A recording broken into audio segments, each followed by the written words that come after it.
IPhone 8 plus এই mobile ফোনটি।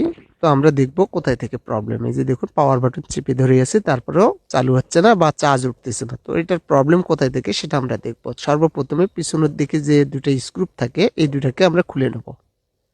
ফোনটির যেহেতু ডিসপ্লে খুলতে হবে সেক্ষেত্রে উপর দিয়ে একটু হিট দিতে হবে, হালকা পরিমাণ, বেশি দেওয়া যাবে না।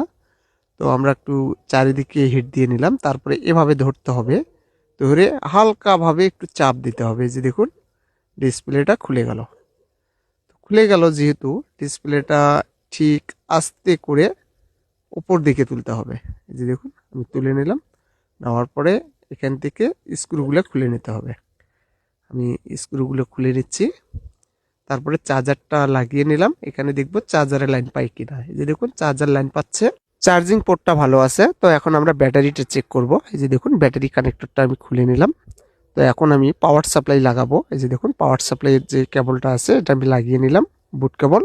এই যে দেখুন চালু হয়ে গেছে। তো ব্যাটারির থেকে প্রবলেম, দেখুন চালু হয়ে গেছে যেহেতু চার্জার লাগানো আছে। এই যে দেখুন বুট কেবল লাগানোর সাথে চালু হয়ে গেছে। এই যে দেখুন সব ঠিকঠাক কাজ করতেছে। তো শুধু ব্যাটারিটা চেঞ্জ করলে এটা হয়ে যাবে।